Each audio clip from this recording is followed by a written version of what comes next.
Come on in, welcome to Idled Out, where we talk all things Survivor. My name is Luke, and today we're talking about 5 incredible blindsides that failed in spectacular fashion. Sure, we all love a good blindside, but not every blindside goes off without a hitch. In fact, sometimes there are lots of hitches. And while there have been plenty of blindside attempts that didn't exactly stick the landing, there are 5 that stand out in my mind as truly iconic and hilarious failures. You know in The Wire when Omar says, "You come at the king, you best not miss"? These people missed. Hard. All that said, let's count down 5 of Survivor's most hilarious blindside fails. At number 5 is Jeff Kent's failed pre-merge blindside on Jonathan Penner in Survivor Philippines, fumbled courtesy of Carter. Calabao is a tribe that I think doesn't get the respect it deserves. Their tribal dynamics were always extremely interesting, despite their lack of screen time, and never was that more apparent than at the last round before the merge. With 4 original members in Jeff Kent, Jonathan Penner, Carter, and Katie, and Denise from Matt Singh swapped over to them, it truly felt like anyone could go. And because Denise is on this tribe, fate ordains that they must go to Tribal Council, and so to Tribal Council they must go. You have Jeff, who has championed eliminating the returning players in the game since day 1. You have Jonathan, a returning player, too Weasley by half, but with an immunity idol, and under the false impression that he's in tight with Jeff and Carter. You have Katie, the perennial black sheep of this tribe, a woman dunked on in editing for reasons I still don't quite understand. You have Denise, a newbie to this tribe and an obvious vote, but also someone whom everyone really likes. And you have Carter, who's there. I'm trying to be charitable to Carter here. It's at this round that Jeff Kent is ready to finally pull the trigger on taking out Jonathan Penner. He talks the plan over with his close ally Carter, or talks the plan over at Carter, and they agree. Penner's going, but he's got an idol, so they must be very careful not to spook him, or otherwise give away in any way that his name is even on the table. Shouldn't be too tough. Just play it cool. Just be cool. Being cool. Penner. What do you want to do? Katie or Penner? Well, that was a nice secret plan we had there once. I mean, how do you screw this up this badly? With Penner now aware that his name's come up, they switch the vote to Katie to be safe. A brilliant pre-merge blindside on a huge player foiled by this guy. I'm so confused right now, dude. Oh, you don't say. At number 4 is Kat's blindside attempt on Sabrina in Survivor One World, which ended in her own blindside instead. Kat wins the family visit reward at Final 7 in One World, and brings along Kim, Alicia, and their loved ones for an afternoon of margaritas. Of course, Kat's cousin Robbie is along for the ride too. So what's a dizzle? Yeah, it's awesome. Perhaps it's the tequila talking, but Kat locks in on this as the final 3, because they're the 3 best friends that anybody could have, and they'll never ever ever ever ever leave each other. Kim is seriously considering this final 3 plan because, come on, a final 3 of Kim, Kat, and Alicia? Why even hold a vote at that point? Just give Kim the check. Back at camp, however, an anti-Kat sentiment begins brewing, in equal parts for her selfishly bringing along Kim and Alicia to the family visit reward instead of Tarzan and Christina, as well as for her challenge abilities, which always seems to randomly come up when you suddenly need an excuse to get the tribe on board with voting someone out. Like, yep, we gotta take out War Dog, he's so good at those challenges. When the reward victors return to camp and Kim is pitched on a Kat blindside instead, she's genuinely torn. Sabrina will undoubtedly put up a bigger fight at Final Tribal Council, and probably deserves it more. On the other hand, Kat views Kim as a big sister, and is basically playing for her to win. It's a genuinely tough decision. Does Kim have it in her to be this cold-blooded? Of course she does. It's Kim. She'll put a knife in your back and you'll still bring a photo of her to the island with you 3 seasons later. Kat is blissfully unaware that the tide has shifted entirely against her and still believes that Sabrina's going home, saying at Tribal Council, the one thing I would suggest any future Survivor players not ever say, lest you be dunked on by the show, myself, and millions of viewers from here to eternity, something that will only ever make air if they can use it ironically. I don't know, because blindsides are always fun and exciting. Like, you know, you're like... They sure are, Kat. They sure are. At number 3 is Katie's shot on Tom in Survivor Palau, which failed because Karen sucks. We can't get a female alliance together because Karen sucks. See? At Final 7 of Palau, Katie attempts a coup against Tom, her own ally and the de facto tribe leader, since he's kinda running away with this whole thing. She hopes to rally Jen, Steph, and Karen into a woman's alliance to at least take out Tom. Because Tom is an absolute beast, this is only the second of 3 tribal councils in the game that he was ever vulnerable at, and let's be real, he definitely was not going home in the Willard spot.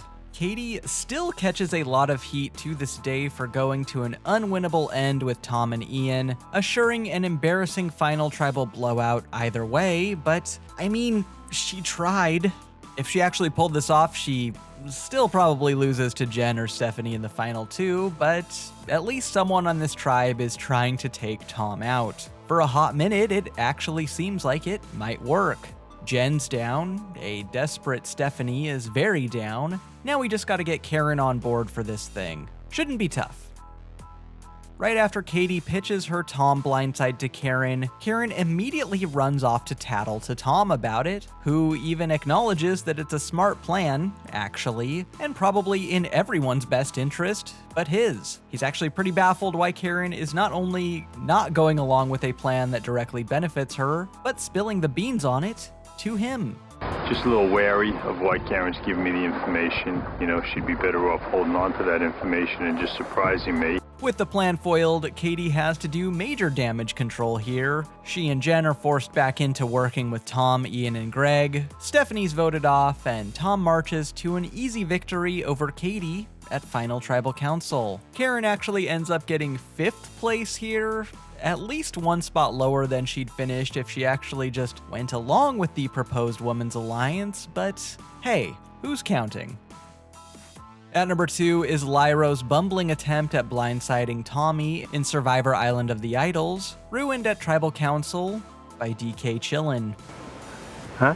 Following the family visit at Final 8, it's pretty clear that of the 5 original Vokai players left in the game, Nora is on the outs. I mean, it's been clear the whole game, but it's finally starting to dawn on her now, too.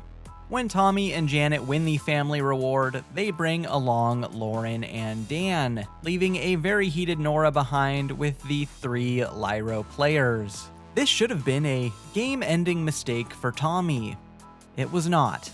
Nora goes on what appears to be an hours-long rant at the 3 Lyro players about how she's the odd person out on Vokai, eventually pledging her loyalty to them in between numerous anecdotes about her dating life. Even with Nora on their side, however, the vote will still only be 4-4. They'll need an idol to improve their odds and, oh, yep, we're good.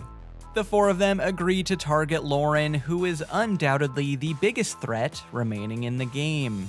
Things look even better for Lyro and Nora when the Majority Alliance, unaware that the GOAT army has successfully rallied its forces, decide to split their votes between Karishma and Elaine, meaning they won't even need to use their idol. Perfect. They went 2 and 2. But things go haywire when Lauren wins immunity, and the target is switched to Tommy instead. Then the biggest brains in Fiji get together to sort out what to do. Nora appears to struggle with understanding the vote, turning what should be a relatively simple plan of taking advantage of a vote split into a convoluted mess of trying to account for phantom idols and rogue votes that definitely do not exist. Dean somewhat understandably gets spooked by all this, and so at Tribal Council, Detective Dean tips Tommy off that he's the target. further derailing this season. Now, why did he do this? Is it because Nora's such an uncertain ally? Is it because he thinks he's BFFs with Tommy? Can he simply not stand being drafted into the GOAT army? My guess is all of the above. Nora then proceeds to hilariously blow up the whole game even further, sending Tribal Council into pandemonium. The plan was that all three of them are going to vote Tommy, and Elaine as an idol. There you go. Just Nora things. With the plan completely ruined, Karishma's anticlimactically voted out, ensuring Tommy sticks around to drop bland teaching analogies long into the future. As for Nora and Dean, well, you can't keep a good one-sided romance down for long. I am crazy. Have you ever dated a crazy girl? Have you met anyone as crazy as me? At least you know you're crazy.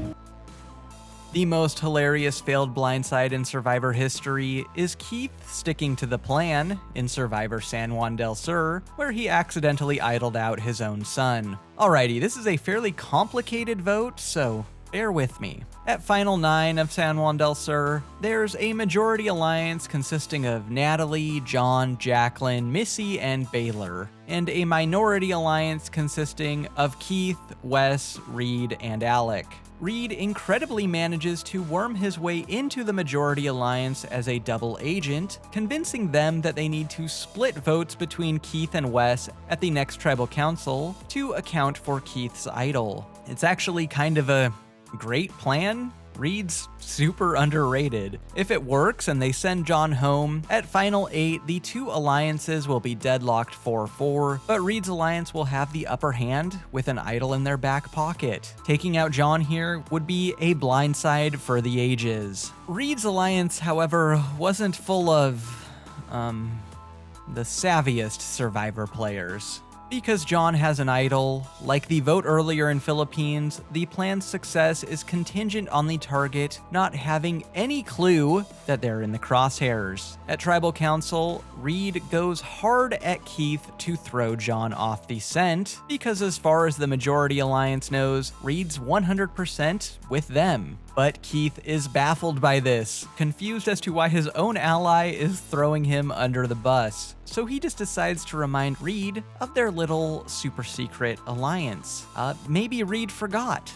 And then all of a sudden it's bam, idols are everywhere, idols are everywhere. I say stick to the plan. Shut up. They were right there. They had it. Now Reed's panicked, frantically trying to fix his game. Natalie convinces John, who still actually wasn't 100% sure that they were being bamboozled, to play his idol, forcing Keith to play his own idol on himself, and 4 votes for John are canceled out, 3 votes for Keith are canceled out, and Keith idols out his own son Wes with 2 measly votes. You know, I'm beginning to think that Keith Nail is not the brilliant tactician I thought he was. Got nothing else for ya. I say stick to the plan and like and subscribe, and I'll get you more Survivor content just like this. Until next time, don't get idled out.